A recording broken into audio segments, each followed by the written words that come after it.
गोविंद शिल्प घेऊन येत आहे एकूण 80 ट्विन बंगलोचा भव्य दिव्य पंढरपुरातील एकमेव प्रकल्प। आमच्या प्रकल्पाची वैशिष्ट्ये मनाला शांती देणारं महादेवाचं मंदिर, मुख्य रस्ता सुमारे 30 फुटांचा, अंतर्गत रस्ता सुमारे 20 फुटांचा, ग्रामपंचायत योजनेचा प्रत्येक बंगलोजला स्वतंत्र नळ, सांडपाण्याची सुरक्षित विल्हेवाट, सर्व टाइल्स ग्लॉसी आणि नामांकित कंपनीच्या, सर्व स्टेअर, खिडक्या, चौकटी सुपर ब्लॅक ग्रेनाइट, दोन्ही अटॅच बाथरूम पूर्णपणे टाइल्स, पंतप्रधान हर घर नल योजना पूर्णत्वाकडे, बाथरूम, बेसिन, किचन, सीपू फिटिंग्स हे जगवार कंपनीचे, स्टील वर्क पूर्णपणे जिंदाल कंपनीचे, 1000 लिटर पाण्याची टाकी, 150 लिटर सोलर वॉटर हीटर सोबत वॉटर प्युरिफायर, प्रत्येक बंगलोजला स्वतंत्र पार्किंग, दर्शनीय भाग पूर्णपणे डॅटो टाइल्स, टाटा प्रवेश कंपनीचे आकर्षक भक्कम दरवाजा, फुटी उंचीचे सुरक्षित कंपाऊंड। मग विचार काय करताय? गोविंद शिल्प, पत्ता गट नंबर 95, हॉटेल अंगण शेजारी, टाकळी रोड, पंढरपूर। ताज्या घडामोडी पाहण्यासाठी आमच्या YouTube चॅनलवरील PVR म्हणजेच पंढरी वार्ता या न्यूजला सबस्क्राइब करा आणि शेजारील बेल आयकॉनवर क्लिक करा।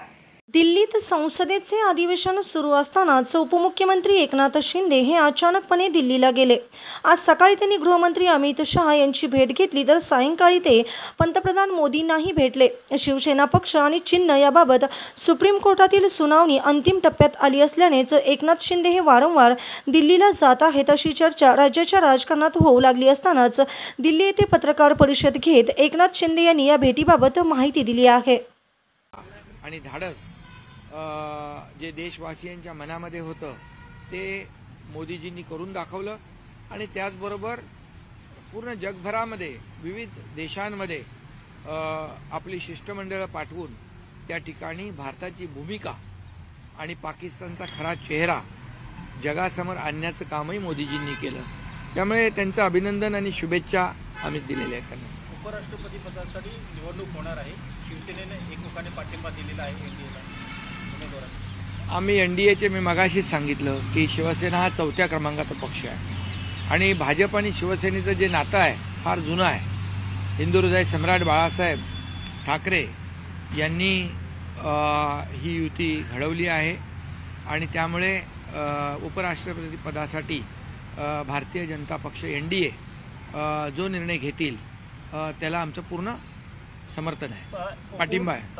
पण अमित शहांसोबत नेमकं साधारणतः काय काय चर्चा झाली? कारण तुमच्या दोघांची बंद दाराआड देखील चर्चा झाली आहे, राजकीय चर्चा त्या अनुषंगाने काय कारण? अरे आमचं काही बंद दाराआड नसतं बाबा, सगळं उघडं आहे आणि आम्ही खासदारांसोबत गेलो, खासदारांच्या काही विषय होते ते मांडले तिकडे आणि अमितभाईंचं देखील कार्यपद्धती आपल्याला माहीत आहे, ते ताबडतोब त्याच्यावर ॲक्शन घेतात आणि त्यामुळे अमित भाईंच्या बरोबर देखील महाराष्ट्रातल्या विषयांवर चर्चा झाली, निवडणुकांच्या विषयावर चर्चा झाली आणि एक अतिशय चांगली चर्चा त्या ठिकाणी झालेली। राज्यातील महायुतीच्या अनुषंगाने काही भेटीमध्ये चर्चा वेगळी चर्चा झाली का? पंतप्रधान वेगळी 1 to 1 चर्चा झाली। तुम्ही त्यांना शंकराची प्रतिमा दिलेली आहे। हो, शंकराची प्रतिमा देण्याचं कारण जे ऑपरेशन महादेव ज्याच्यावर खऱ्या अर्थाने ऑपरेशन सिंदूर आणि ऑपरेशन महादेववर विरोधी पक्षाने, काँग्रेसने, इंडी अलायन्सने जे आक्षेप घेतले, भारतीय लष्कराच्या शौर्यावर शंका उत्पन्न केल्या, आदरणीय प्रधानमंत्री महोदयांवर संशय व्यक्त केला, शंका उत्पन्न केल्या, हे आणि ऑपरेशन महादेववर देखील त्यांनी संशय उत्पन्न केला। पण म्हणून आम्ही ऑपरेशन महादेव सक्सेस झालं, तमाम देशवासियांच्या मनातलं जी खंत होती त्या अतिरेक्यांना ठार करण्याची ती पूर्ण केली, म्हणून आम्ही महादेवाची प्रतिमा त्यांना भेटली। विधानसभेच्या 1 to 1 चर्चा झाली आहे, राजकीय चर्चा पण झाली का त्यात आणि राज्यांचे मुद्दे पण ठेवले? हां, बिलकुल त्यांच्याबरोबर देखील अतिशय चांगली चर्चा झाली, मन मोकळेपणाने चर्चा झाली। खूप तेही अगदी चर्चा करताना आणि जे काही ऑपरेशन सिंदूर असेल, हे शिष्टमंडळ असतील, त्याचबरोबर काही कौतुक ऑपरेशन महादेव असेल, या सगळ्यावर आणि एकंदरीत विकासावर देखील चर्चा झाली। श्रीकांत शिंदे यांचंही कौतुक त्यांनी केलं आणि त्याचाही मला खऱ्या अर्थाने अभिमान आहे की त्यांनी संधी देखील दिली, एवढ्या तरुण वयामध्ये एक प्लॅटफॉर्म दिला, डेलिगेशनचं नेतृत्व करण्याची संधी दिली, त्यावर देखील चर्चा झाली आणि अतिशय चर्चा खेळीमेळीची, अतिशय आनंदित वातावरणामध्ये प्रधानमंत्री मोदीजींच्या बरोबर चर्चा झाली. तुम्ही आज दिल्लीमध्ये अमित शहा आणि पंतप्रधान नरेंद्र मोदी यांची भेट घेतली आहे. दुसरीकडे उद्धव ठाकरे देखील दिल्लीमध्ये दाखल झालेले. ते आता शरद पवार यांची भेट घेत आहेत, उद्या राहुल गांधी यांची भेट घेत आहेत. दोन विरोधाभास जे आहे ते दिसून येतात. ते बघा, ते तिकडे 10 जनपदकडे जात आहेत. आम्ही इकडे लोककल्याणकारी मार्गाकडे गेलो. 7 नंबर आहे ना प्रधानमंत्री मोदयांचा. तर प्रधानमंत्री लोककल्याण मार्ग तिकडे आम्ही गेलो. हा फरक आहे. जे बाळासाहेबांनी जो लोककल्याणाचा मार्ग आम्हाला दाखवला आहे त्या मार्गाने आपण गेलो. आणि म्हणून देश बघतोय की कोण कुठं चाललंय. जे बाळासाहेबांना कधी आवडलं नाही ते जे कोणी काही लोक करतायत, आणि जे बाळासाहेबांना आवडतंय, बाळासाहेबांचे विचार, ते आम्ही पुढे घेऊन जातोय. हे मला सांगण्याची गरज नाही. आणि आमचा शिवसेना पक्ष आहे, त्यांची प्रायव्हेट लिमिटेड कंपनी आहे, तशी आमची प्रायव्हेट लिमिटेड कंपनी नाही आहे. आमचा शिवसेनेचा पक्ष हा लोककल्याणाचा पक्ष आहे, हा कार्यकर्त्यांचा पक्ष आहे. इथं कोणी मालक नाही, कोणी नोकर नाही. एक प्रश्न विधानसभेच्या निवडणुकीमध्ये तुमच्या पक्षाच्या उमेदवारांनी महाविकास आघाडीच्या उमेदवारांचा जो पराभव केलेला होता अनेक ठिकाणी, त्याच उमेदवारांना पराभूत आता भारतीय जनता पार्टी त्यांच्या पक्षात घेते आणि त्यांना पाठिंबा देते की त्यांना सहकार्य देते व ते हे करते. त्या अनुषंगाने काही राज्यामध्ये काही अलबेल नाही अशी चर्चा आहे. नाही, असं काही नाही. शेवटी बघा, आम्ही महायुतीची ताकद कशी वाढेल याकडे आमचा फोकस आहे. सर, 2 ठाकरे एकत्र आले, मात्र उद्धव ठाकरे परत इथे काँग्रेसकडे पण येत आहेत. हे 2 वेगळे काय, राज ठाकरे आणि उद्धव ठाकरेंना काँग्रेस एक्सेप्ट करणार का, इंडिया ब्लॉक एक्सेप्ट करणार का, असे सगळे प्रश्न आहेत. कसं आहे, ज्याला विश्वास नाही आहे, 2 दगडावर पाय ठेवून माणूस जेव्हा काम करतो तेव्हा तो काय होतं त्याचं आपल्याला माहीत आहे. त्यामुळे कॉन्फिडन्स पाहिजे आणि विश्वास पाहिजे. विश्वास गमावलेले लोक असं काम करतात. सर, जर उपराष्ट्रपती पदाचा विश्वास गमावलेले लोक असं काम करतात. एकीकडे बघा, खऱ्या अर्थाने आता कुणाशी चर्चा चालू आहे आपल्याला माहित आहे. आणि कुणी लोकशाहीमध्ये एकत्र येण्याचा अधिकार आहे, आघाडी युती करण्याचा अधिकार आहे ज्याला त्याला. त्यामुळे आमचं त्याच्यावर काही म्हणणं नाही. परंतु कुठंतरी म्हणजे एका दगडावर पाय ठेवला पाहिजे. परंतु काही लोक विश्वास गमावल्यामुळे 2 दगडावर पाय ठेवून असतात. जनता शून्य आहे, ये पब्लिक है, सब जानती है. आणि लोकसभेमध्ये, विधानसभेमध्ये लोकांनी त्यांना जागा दाखवलेली आहे. आणि पुन्हा येणाऱ्या स्थानिक स्वराज्य संस्थांमध्ये देखील आम्ही केलेल्या 2.5 वर्षाचं काम, आता सुरू असलेली दुसरी इनिंग आमची देवेंद्रजी आणि आमची टीम, हे काम, या कामाच्या जोरावर येणाऱ्या स्थानिक स्वराज्य संस्थांमध्ये देखील महायुती मजबूतीने जिंकणार. राहुल गांधी यांनी भारतीय लष्कराबद्दल एक वक्तव्य केलं होतं, त्यामुळे प्रचंड वाद देखील निर्माण झालेला आहे. हिंदू विरोधी देखील वक्तव्य करतात. त्यांना उद्धव ठाकरे उद्या भेटणार आहेत. त्यामुळे एकूणच विरोधाभास जो आहे तो दोन्ही बाजूने. हिंदुत्व त्यांनी सोडलंय म्हणून तर भेटतात ना. ते सावरकरांचा अपमान केला तेव्हा मूग गिळून गप्प बसले. त्यावेळेस देखील पाहिलं की जे आपल्या लष्करावर प्रश्नचिन्ह उत्पन्न करतात, लष्कराला बदनाम करतात, प्रधानमंत्री महोदयांना बदनाम करतात, ते विदेशात जाऊन देशाची बदनामी करतात, पाकिस्तानची बोली बोलतात, पाकिस्तानमध्ये त्यांना प्रसिद्धी मिळालेली आवडते. याचं काय? हे देशप्रेम कुठलं आहे? हे पाकिस्तान प्रेम आहे का? असा प्रश्न प्रत्येक नागरिक विचारतोय. पण साहेब, त्यामुळे जाणीवपूर्वक ते हे वक्तव्य करत असतात. आणि नक्की आपल्याला मी सांगतो, देशाच्या विरोधामध्ये, भारतीय लष्कराच्या विरोधामध्ये या देशाचे प्रधानमंत्री नरेंद्र मोदीजी यांनी जे काही 11 वर्ष काम केलं आहे, या देशाचा विकास केला आहे, 11व्या क्रमांकावरून अर्थव्यवस्था 4थ्यावर आणलेली आहे, त्यांच्या विरोधात त्यांची बदनामी करणं, हे सगळं जे आहे हे जाणीवपूर्वक करतात. पण याचं उत्तर या देशातली जनता नक्की योग्य वेळी देत राहील. सर, आज उत्तराखंडमध्ये महाराष्ट्रातील काही पर्यटक गेले होते, 17 पर्यटक अडकल्याचं कळत आहे. त्याच्या संदर्भात गुलाबराव पाटील आले, तुमची काही चर्चा झालेली आहे त्या संदर्भात? हां, बिलकुल. आमची पूर्णपणे यावर मुख्यमंत्री स्वतः, मी देखील स्वतः आणि आमचं डिझास्टर मॅनेजमेंट जे आहे हे स्वतः लक्ष ठेवून आहे. आणि यामध्ये आमचे मंत्री आहेत गिरीश महाजन, हे देखील यामध्ये आमचे जेव्हा जेव्हा अशा प्रकारची आपत्ती येते, मग काश्मीरमध्ये असू दे, उत्तराखंडमध्ये असू द्या, नाही तर आणखी कुठे असू द्या, त्यांना सुरक्षित आणण्याचं काम आमच्या सरकारचं आहे.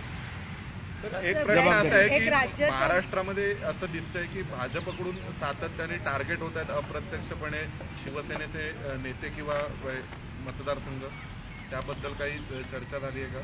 नाही, आमची महायुती आहे. या छोट्या मोठ्या गोष्टी तुम्ही आता मला नाही वाटत काय कुठे आमचं महायुती मजबूतीने दोन्ही निवडणुका लढली आहे. दोन्ही निवडणुका जिंकली. देश प्रधानमंत्री महोदयांच्या नेतृत्वाखाली जिंकला. महाराष्ट्र देखील आम्ही जिंकला आणि आता पुढे महायुती स्थानिक स्वराज्य संस्थाही जिंकू. तुम्ही आम्हाला काही कुठलं असं अडचण वाटत नाही. साहेब, सर, राज्याचा पालिका निवडणुकीमध्ये दोन्ही ठाकरेंची युती होईल हे जवळपास निश्चित झालेलं आहे. त्याचा परिणाम कसा होईल असं तुम्हाला वाटतं, किंवा त्यांना फायदा होईल की तुम्हाला कसा हे होऊ शकतो त्याचा? अरे, लोक मतं नावावर नाही कामावर देतात. लोक कामावर मतं देतात. जे काम करतात त्यांना लोक मतं देतात. जे विकास करतात त्यांना लोक मतं देतात. जे घरी बसतात त्यांना मत देत नाहीत. घरी बसणाऱ्यांना घरी बसवतात. त्यामुळे आम्ही काम करणारे लोक आहोत. आमचा विकास जनतेच्या समोर आहे. आम्ही केलेलं काम लोकांच्या समोर आहे. सर, बेस्ट महाव्यवस्थापकला घेऊन या पदाला घेऊन दोन वेगळे आदेश आले आहेत. एक सामान्य प्रशासनकडून, एक नगर विकास याच्याकडून. काय हे तुम्ही आता डायरेक्ट राष्ट्रीय मुद्द्यांवरून अगदी कुठे पोहोचला ते BST मध्ये घुसले. इकडे मोठ्या कामावर या. सर, एक प्रश्न आहे. राज ठाकरे हिंदुत्ववादी असल्याचं सांगतात. ते हिंदुत्वाचा दावा करतायत. तुम्ही म्हणता उद्धव ठाकरेंनी हिंदुत्व सोडलं, मग राज ठाकरे उद्धव ठाकरेंची युती त्याला काय म्हणायचं? बघा, त्याची युती करायचं ज्याचा त्याला अधिकार आहे आणि शेवटी हे सर्व जनता ठरवत असते कोणाला उभं करायचं आणि कोणाला घरी बसवायचं. त्यामुळे हे जनता कामाच्या जोरावर मतदान करत असते आणि आम्ही काम केलेलं आहे. आम्ही ग्राउंडला फिरतो. आम्ही ग्रासरूटचे जमिनीवरचे कार्यकर्ते आहोत. फक्त फेस टू फेस काम करणारे आहोत. फेसबुक लाईव्ह करणारे नाही.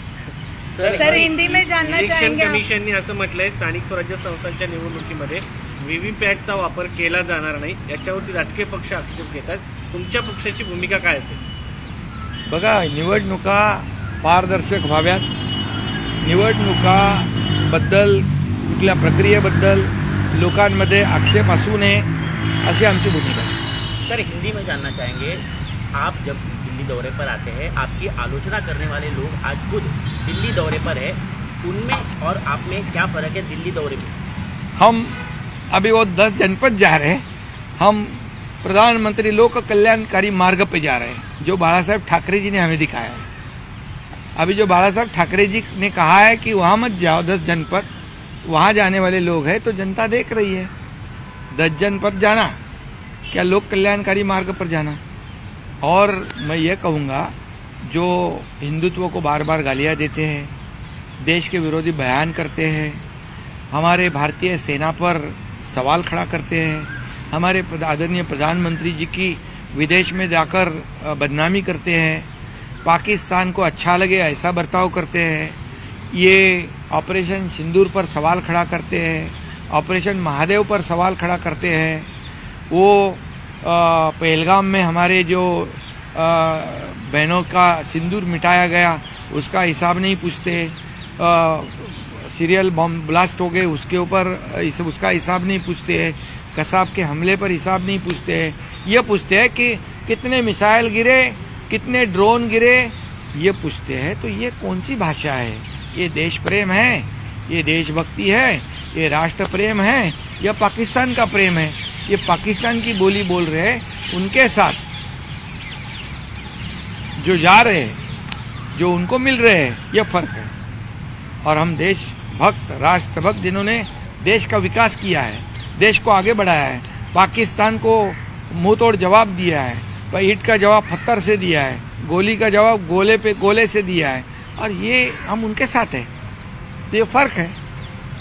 ये महाराष्ट्र नहीं, देश की जनता जानती है. आज आपने प्रधानमंत्री नरेंद्र मोदी से भी बातचीत की, काफी समय उन्होंने आपको दिया.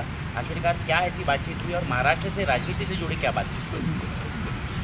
गृह मंत्री जी को सबसे ज्यादा समय काम करने का मौका मिला गृह मंत्री के रूप में, और उन्होंने अच्छा काम किया. इसका अभिनंदन खुद स्वयं प्रधानमंत्री जी ने भी कल एनडीए के बैठक में किया। उनको शुभकामनाएं भी देने के लिए हम लोग गए थे, उनका अभिनंदन करने गए थे। और निश्चित रूप से जाने के बाद महाराष्ट्र की कई बातों पर चर्चा हुई और चर्चा बहुत सकारात्मक रही। और निश्चित रूप से विकास के बारे में हमारी एनडीए जो है विकास को आगे बढ़ाना चाहती है, कल्याणकारी योजनाओं को आगे बढ़ाना चाहती है। और एनडीए शिवसेना एनडीए का चौथा नंबर का पार्टी है, पक्ष है। हमारी प्राइवेट लिमिटेड कंपनी नहीं है, हमारी कार्यकर्ताओं की पार्टी है, कार्यकर्ताओं की शिवसेना है। या कोई भी मालिक नहीं, कोई भी नौकर नहीं, सब कार्यकर्ता लोग, ये फर्क है। सर, इंडी अलायंस के मीटिंग में उद्धव जी आ रहे हैं, वहाँ पे उद्धव जी का राज ठाकरे जी के साथ अलायंस है। इंडिया अलायंस में कई सारे उत्तर भारत की भी पार्टियां हैं, लेकिन राज ठाकरे जी की पार्टी उत्तर भारतीयों को मारने का काम करती है महाराष्ट्र में। तो इंडिया अलायंस के पार्टनर्स को आप क्या बताओगे? अब अभी उन्होंने सोचना है ना, एक डगर पर पैर रखना है या दो। अभी जिसको भरोसा नहीं रहता है खुद पे, वो दो पत्थर पे पैर रखते हैं। अभी दो पत्थर पे खड़े रहने वाले का क्या होता है आपको जानते हैं। हमारी दिशा एक है, विचारधारा एक है, और सामने वाले की क्या है आप पूछ लो उनको। सर, कबूतर खाण्यावरून सध्या राजकारण सुरू झालेलं आहे, त्याचबरोबर आंदोलन देखील जैन समाजाचं झालं। तुमच्या पक्षाची भूमिका काय याच्यावर? यामध्ये बघा, हा राजकीय मुद्दा होऊ शकत नाही, हा राजकीय प्रश्न होऊ शकत नाही, हा एक सेंटिमेंटचा विषय आहे। आणि त्याचबरोबर याच्यामध्ये आपल्याला नागरिकांचं हितही लक्षात घ्यायचं आहे, नागरिकांचं आरोग्यही लक्षात घ्यायचं आहे आणि लोकांच्या जनभावनाही लक्षात घ्यायच्या आहेत। त्यामुळे या बाबतीमध्ये मुख्यमंत्री महोदयांनी देखील बैठक घेतलेली आहे आणि नक्कीच सरकार जे आहे, सरकार याच्यामधून जो काही सरकार जनभावनेच्या बरोबर आहे आणि लोकांच्या आरोग्याच्या दृष्टीने देखील सरकारची जबाबदारी आहे। सर, निधि का बंटवारा हो या अधिकारों का बंटवारा हो, उसको लेकर जो महायुति में अनबन देखी जा रही है, क्या उसको लेकर आपने कुछ चर्चा की गृहमंत्री के साथ? ऐसे कोई तकरार करने के लिए मैं थोड़ी आया यहाँ पर, मैं कंप्लेंट करने वालों में से नहीं है। मैं एक कार्यकर्ता ऐसा हूँ कि यहाँ पर पॉजिटिव और प्रैक्टिकल काम करना है हमें। ये तकरार करने वाले और जो भी है वो उनकी हालत तो जनता ने लोकसभा और विधानसभा में उनको उनकी जगह दिखाई है। जो काम करने वाले लोग, हम जमीन से जुड़े हुए लोग हैं, हम ऐसे सिर्फ तकरार या आरोप करने वाले लोग नहीं। आरोप करने वाले, गाली गलौज करने वाले लोग कौन है आप जानते हो, हम काम करने वाले लोग। निधीचा विषय असू द्या, पालकमंत्र्यांचा विषय असू द्या, असा कोणता वाद महायुतीत असेल तर ते कुठे काय केंद्रीय गृहमंत्री कुठे आम्ही अमित शहा काही यांच्यासमोर घेतलं जे का? विषय आहेत बघा, जे धोरणात्मक विषय आहेत, धोरणात्मक जे पॉलिसी मॅटर आहेत तेच आम्ही इथे चर्चा करतो। बाकी आम्ही आमच्या लेवलला मुख्यमंत्री आणि आम्ही त्याच्यात चर्चा करून निर्णय घ्यायला समर्थ आहोत। सर, केंद्रीय गृहमंत्री अमित शाह का जो टेन्योर है, अब सबसे ज़्यादा काम करने वाले गृहमंत्री बन गए, ज़्यादा टेन्योर काम करने वाले, इसके बारे में आपकी क्या राय है? बिल्कुल, सबसे ज़्यादा समय काम करने का मौका अमित शाह साहब को मिला है, अमित भाई को मिला है। ये गौरव की बात है। उनका अभिनंदन भी कल प्रधानमंत्री जी ने किया है, हम लोगों ने भी सभी सांसदों को लेकर उनका अभिनंदन किया है। उन्होंने 370 कलम जो कश्मीर का भी हटाया है, सहकार विभाग में भी काम किया है, नक्सलवाद को 2026 तक खत्म करने का संकल्प लिया है। ये देश की सुरक्षा में कोई भी कॉम्प्रोमाइज़ अमित भाई करते नहीं, ये उनके कार्यकाल में लिए हुए निर्णय से दिखता है। सरदार पटेल के बाद देश में एकता का संदेश देने का काम अमित शाह जी ने किया, ऐसा बोला जाता है। वो सरदार, उसके बाद यह असरदार अमित शाह, ऐसा भी बोला जाता है। और आर्टिकल 370 तब से अब तक काम करने का काम उन्होंने किया, इसके बारे में तो आप उसका तो नतीजा जानते हो ना। सबको लग रहा था कि 370 कलम कभी हटेगा ही नहीं, लेकिन वो तो हटा के दिखाया ना अमित भाई ने। नक्सलवाद खत्म नहीं होगा ऐसे कहते थे, लेकिन नक्सलवाद तो अभी खत्म हो रहा है। देश की सुरक्षा पर कोई भी कभी भी कॉम्प्रोमाइज कभी नहीं हो सकता है। ये भूमिका आदरणीय प्रधानमंत्री मोदी जी के नेतृत्व में हमेशा गृहमंत्री अमित भाई ने ली हुई है, इसका सभी लोगों को गर्व है। तर लाडक्या बहिणीचे पैसे त्यांच्या नवऱ्याने खाल्लेत, म्हणजे दाजींनी खाल्लेत असं बोललं जातंय, त्या दाजीवर कारवाई होणार का? ते तपासून घेऊ आपण। लाडक्या बहिणी आमच्या आहेत, ते लाडक्या बहिणी योजना, त्या लाडक्या बहिणी आमच्या लाडक्या बहिणीच आहेत, ती योजना कधी बंद होणार नाही, एवढंच मी या प्रसंगी सांगतो। आणि बाकी काही असे काही प्रकार झाले असेल ते तपासले जातील. थँक्यू. थँक्यू. ऑपरेशन टायगरच्या संदर्भामध्ये चर्चा होते आणि ऑपरेशन सिंदूर, ऑपरेशन महादेव, ऑपरेशन असं ते बोला तुम्ही. राज्य लेवलवर ऑपरेशन टायगर होणार आहे का? म्हणले होते की ते रोज सुरू आहे ना. आता तुम्हाला मी सांगतो, मुंबई महापालिकेतले माजी नगरसेवक म्हणजे 2012, 17, 22, 124 लोक आले ना आमच्याकडे, आले ना मुंबई महापालिकेचे. आणि राज्यभरातून अनेक लोक शिवसेनेमध्ये रोज येत आहेत, दररोज प्रवेश करतायत, शिवसेनेवर विश्वास ठेवतायत. हे काय रोज चालू आहे, त्यात खंड नाही. केंद्रामध्ये पण काय आहे? कारण आज काही खासदार अब्सेंट दिसले उद्धव ठाकरेंचं स्वागत करायला. कुठे त्यांचे काही खासदार अनुपस्थित होते. माहित नाही. तुमच्याकडे तर नाही. स्वागत करायला. अरे बघा, मी आलो तेव्हापासून तुम्ही मला बघताय एअरपोर्ट पासून. त्यामुळे मी काय लपून छपून काय काम करत नाही, समजलं की नाही.